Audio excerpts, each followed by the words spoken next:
함께 한번 기도하겠습니다. 사랑하는 하나님, 주님께서 우리에게 주시는 하나님의 말씀을 따라서 살아가는 길이 생각만큼 쉽지만은 않지만 그 결과에 얼마나 아름답고 멋진 일이 있는지를 바라보므로 주님 앞에 그 길 걸어가는 것이 우리의 삶의 기쁨이 될 수 있는 하루가 되게 하여 주옵소서.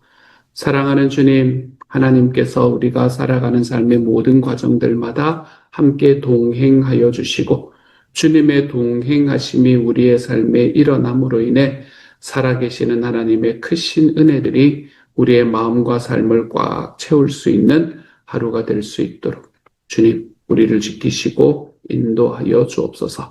예수님 이름으로 기도합니다. 아멘. 오늘 아침에 하나님이 우리에게 주는 말씀은 여호수아 21장 8절부터 26절까지의 말씀입니다. 여호수아 21장 8절부터 26절까지의 말씀. 우리 같은 목소리로 함께 읽습니다. 같이 읽습니다. 시작. 여호와께서 모세에게 명령하신 대로 이스라엘 자손이 제비 뽑아 레위 사람에게 준 성읍들과 그 목초지들이 이러하니라. 유다 자손의 지파와 시므온 자손의 지파 중에서는 이 아래에 기명한 성읍들을 주었는데 레위 자손 중 그앗 자손들에게 속한 아론 자손이 첫째로 제비 뽑혔으므로 아낙의 아버지 아르바의 성읍 유다 산지 기럇 아르바 곧 헤브론과 그 주위의 목초지를 그들에게 주었고 그 성읍의 밭과 그 졸락들은 여분네의 아들 갈렙에게 주어 소유가 되게 하였더라.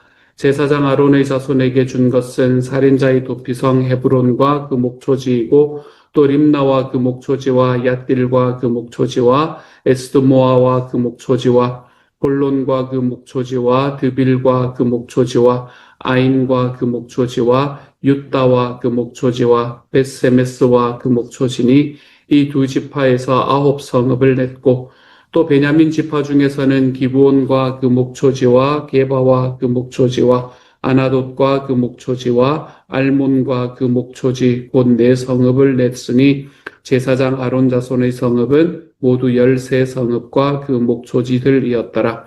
레위 사람인 그앗 자손 중에 남은 자들의 가족들 곧 그앗 자손에게는 제비 뽑아 에브라임 지파 중에서 그 성읍들을 주었으니 곧 살인자의 도피성 에브라임 산지 세겜과 그 목초지요 또 게셀과 그 목초지와 깁사임과 그 목초지와 벳호론과 그 목초지이니 4성읍이요 또 단 지파 중에서 준 것은 엘드게와 그 목초지와 깁부돈과 그 목초지와 아얄론과 그 목초지와 가드림몬과 그 목초지이니 4성읍이요 또 므낫세 반지파 중에서 준 것은 다낙과 그 목초지와 가드림몬과 그 목초지이니 2성읍이라. 그앗 자손의 남은 가족들을 위한 성읍들은 모두 10성읍과 그 목초지들이었더라.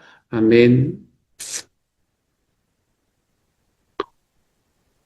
오늘의 말씀으로 우리는 어떤 교훈을 얻을 수 있을까? 참 쉽지가 않은 말씀입니다.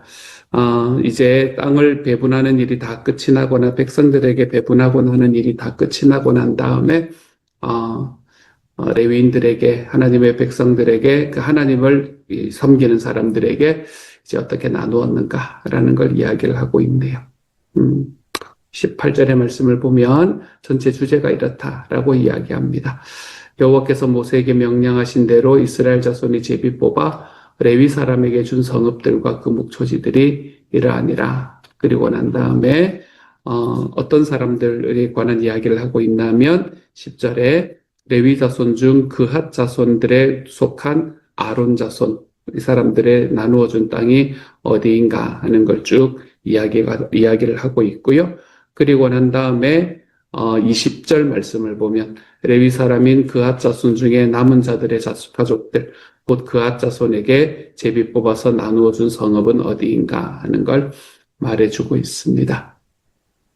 주로 보면 아론 자손의 성읍이 19절에 보면 13성읍들과 그 목초지들이었다. 그리고 26절을 보면 그앗 자손의 남은 가족들을 위한 성읍들이 10성읍과 그 목초지들이었다라고 이야기를 합니다. 아론 자손이 이제 그앗 자손 안에 들어가 있기 때문에 그 중에서도 아론 자손과 그리고 그앗 자손, 나머지 그앗 자손들로 나누어서 땅을 준 것을 볼 수 있게 되네요.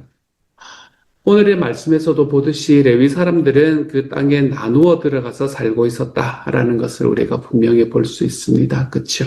보면 각 지파들에서 얼마를 주었다, 이 지파가 얼마가 주고 이 지파가 얼마가 주고 하는 이런 이야기들이 쭉 되어 있는 것으로 보아서 앞에서 이야기했던 이야기들이 이런 식으로 주어졌구나 하는 걸 볼 수 있는 메시지이기는 합니다. 이들이 이제 각 지역에 흩어져서 들어갈 수밖에 없었던 이유는 어제 설명을 드렸지만 이스라엘 백성들이 언제라도 예배할 수 있게 하기 위해서 그래서였다라고 말씀을 드렸지요. 어디서나 예배를 할 수 있기 위해서 하나님께서는 그 예배를 돕는 사람들, 그 예배에 없어서는 안 되는 사람들을 백성들에게서 떨어지지 않도록 만들어 주셨다라고 이야기를 했습니다. 그리고 하나님께서 또 어떤 곳도 백성들이 어디에 있어도 하루 거리 정도로 올 수 있게 만들었나 하면 소위 말하는 도피성이라는 곳도 하나님께서는 백성들이 하루 안에는 올 수 있도록 만든 것을 우리는 말씀 속에서 보게 됩니다. 오늘 말씀에서도 그 도피성의 이름이 몇 군데 등장하는 것을 볼 수 있게 되고요. 하나님의 예배, 그리고 백성들 안에서 일어날 이 정의, 이 공평, 이 두 가지를 위해서 하나님께서는 레위 사람들을 각 지역에다가 심어 놓으셨고, 그리고 각 지역에 도피성을 세우셨다. 도피성을 6개를 세우셨다라고 이야기합니다. 그 말은 곧 하나님을 예배하는 것과 백성들 사이에서 일어나는 이 공평함, 하나님의 공평함, 판결의 공평함, 이것들은 백성들 안에서 언제나 이루어져야 되는 것이다 라는 것을 말하고 있는 말씀이겠네요. 언제나 일어나야 되는 것, 백성들이 불편을 겪지 않고 일어날 수 있게 만드는 것, 그것이 예배, 하나님께 드리는 예배, 그리고 그 안에서 일어나는 판결의 공평함, 이 두 가지여야 한다라는 걸 말해주는 말씀이네요. 예배가 어느 곳에서 어떤 일이 있어도 그 안에서 일어나야 한다. 우리는 이 말씀을 하나 붙잡고 오늘 걸어갈 수 있으면 좋겠다라는 마음밖에는 안 듭니다. 이 말씀에서 제가 지역이 어떤 곳인지도 잘 모르겠고, 이렇게 딱 끊어가지고는 참 쉽지가 않습니다. 하지만 이 말씀에서 하나님께서 저에게 주셨다는 한 가지는 뭔가 하면, 우리의 예배가 끊어지면 안 된다라는 그 한 가지를 저에게 이야기를 해주셨습니다. 우리의 예배가 끊어질 수가 없다. 하나님께서 우리에게 주시는 하나님의 예배는 우리의 삶의 어떤 상황에서도, 어떤 곳에서도, 어떤 순간에서도 끊어져서는 안 된다라는 것을 이야기하고 있네요. 우리의 삶에서 끊어지지 않아야 되는 두 가지, 우리는 그것들이 내 삶에서 정말 끊어지지 않고 있는가라는 것을 한 번쯤 돌아보는 하루가 되었으면 좋겠습니다. 우리들의 삶에서 끊어지지 않아야 되는 것 한 가지, 우리의 삶에 있는 예배. 우리는 하나님 앞에 예배를 끊이지 않고 하나님을 예배하면서 살아가고 있는가? 하나님을 예배한다라는 건 하나님을 높인다라는 이야기가 될 거고, 지금은 제사장 이런 게 필요 없는 시대잖아요. 그렇죠? 따로 누군가를 제사장으로 세워서 우리가 예배해야 될 필요가 없는 시대입니다. 우리 각 사람이 하나님 앞에 왕 같은 제사장으로 세워졌기 때문에 우리는 언제나 우리의 삶을 하나님 앞에 내어놓고 예배할 수 있는 자격도 되어 있고 준비도 되어 있는 사람입니다. 예배는 하나님을 높이는 것, 하나님의 영광스러움을 기리고 이야기하는 자리. 사랑하는 여러분이 여러분의 삶에서 하나님께서 여러분의 삶이 어떻게 높아지셨는지를, 주님께서 여러분의 삶을 어떻게 책임지고 있으신지를 자랑하며 살아가는 그 삶을 늘 살아가는 하나님의 사람들이 되어가고 있습니까? 어쩌면 우리들의 삶 속에서 예수님을 믿는 시간이 점점 길어져 가면서 우리의 삶에 있는 그 하나님의 기쁨, 하나님의 은혜에 대한 감동, 이것들은 다 사라져버리고 어느 순간에 우리들의 입술에서는 하나님 앞에 불평불만들이 가득하게 살아가고 있는 그런 삶을 지금 영위하고 있지는 않은지요. 말씀은 우리에게 예배는 어느 곳에서도 일어나야 한다라고 이야기합니다.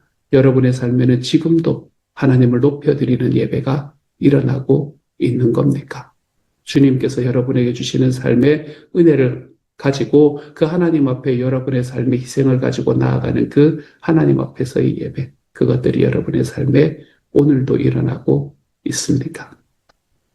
주님은 우리를 위해서 늘 일하시는 분이다. 우리는 그것을 늘 고백하지 않습니까? 하나님은 오늘도 지금 현재도 나의 삶 속에서 지금도 일하고 계시는 분이 내 하나님이다. 하나님이 일하고 계시고 하나님께서 왜 일하지 않느냐라고 이야기를 하는 어떤 부분이 있다면 그것은 내가 그것을 보지 못하기 때문이다라는 믿음이 우리 안에 분명히 있다면 사랑하는 여러분, 우리의 삶 속에서 늘 하나님을 높이고 우리의 삶에서 늘 일하시는 하나님, 내 삶 속에서 오늘도 여전히 일하시는 하나님을 우리의 마음으로 삶으로 붙들고 알고 고백하고 걸어가는 하나님의 사람들이 되어가시기를 소망합니다.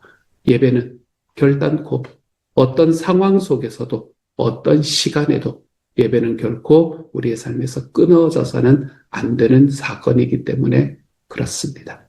오늘도 주님을 예배하며 살아가는 주님의 사람이 되어가시기를. 우리가 이렇게 드리는 예배는 예식이라고 이야기를 할 수 있잖아요. 그렇죠? 식이 갖추어진 그런 예배를 넘어서서 정신으로서의 예배, 내 주님 앞에 내 주님을 높여드리고 내 하나님의 영광스러움을 고백하는 그 모습으로서의 예배, 그것이 우리의 삶에서 늘 일어날 수 있는 하나님의 사람들이 되어가시기를 소망합니다. 두 번째로 백성들 앞에서 늘 일어나야 되는 것은 판결의 공평함이다라고 이야기를 했습니다. 공평함이 우리의 삶에서 일어나야 합니다. 하나님께서는 그것을 일으키시기 위해서 하나님의 6개의 도피성을 백성들에게 주셨고 그 6개의 도피성으로 대체로 이스라엘 백성들의 그 땅들을 바라보면 그 땅의 끝에서부터 도피성까지 오는데 대략 한 50km 정도 된다고 말씀드렸잖아요. 그렇죠? 어떤 도피성까지 오든지 한 50km면 되는 겁니다. 50km면 빠르게 걸으면 하루면 되는 거리가 50km거든. 그러니까 그날에 오라는 겁니다. 그날에. 자기의 삶의 두려움을 느끼는 바로 그날의 도피성으로 올 수 있도록 만들어주는 겁니다. 그 다음 날이 되면 어떤 일이 벌어질지 알 수 없으니까. 하나님께서는 이렇게 함으로 인해서 하나님께서는 판결의 공평함을 백성들 안에서 이야기를 하고 계십니다. 우리의 삶에는 공평함이 있는가 한번 좀 돌아볼 수 있는 하나님의 사람이 되어 가십시다. 우리의 삶에도 이런 공평함이 나의 삶을 붙들고 있는가? 내가 그 하나님께서 원하시는 공평함대로 다 가지는 못한다 하더라도 나는 최소한 그 방향으로는 걸어가고 있는가? 우리가 살아가고 있는 우리의 공동체는 어떤가? 우리가 살아가고 있는 내 가족은, 우리의 교회는, 우리의 목장은, 그것보다 조금 더 마음이 아픈 것은 우리의 사회는 과연 하나님께서 이야기하시는 공평함의 자리로 걸어가고 있는가? 나의 이익을 위해서 다른 사람을 짓밟고 다른 사람들의 이익을 뺏어서 내 사람들에게만 나누어 주는 것이 너무나 당연시되고 있는 이 사회 속에서 하나님의 공평함이란 과연 어디에 있는 건가?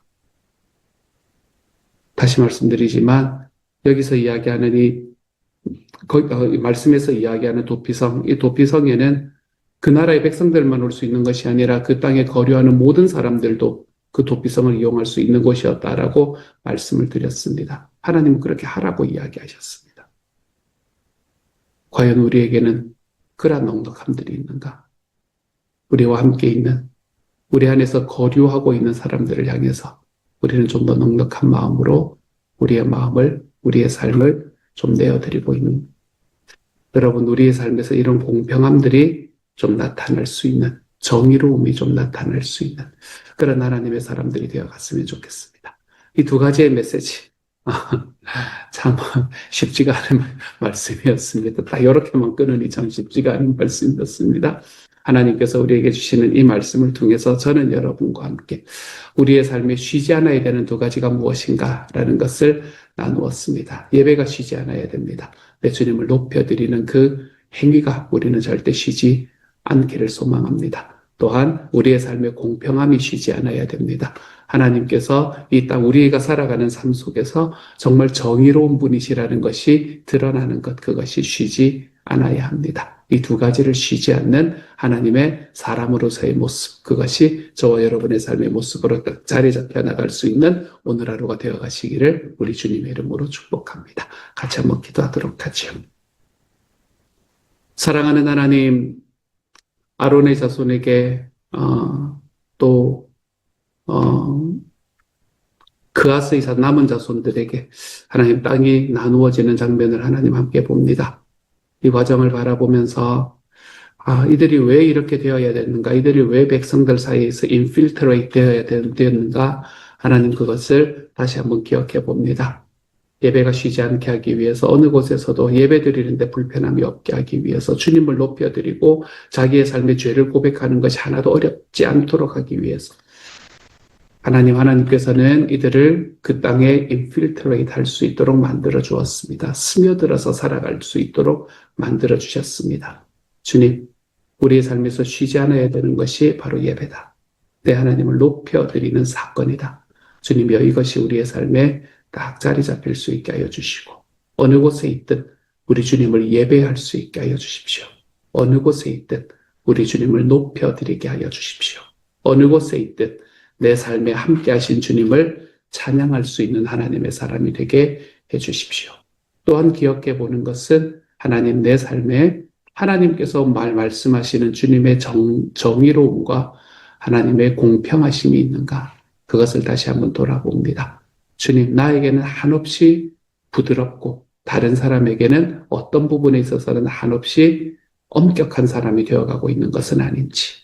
주님, 항상 우리가 우리 스스로를 돌아보며 하나님이여 정말 주님의 정의로움이 공평함이 제 삶 속에서 나타날 수 있는 하나님의 사람이 되도록 주님이여 도와주옵소서. 모든 말씀 예수님 이름으로 기도드립니다. 아멘.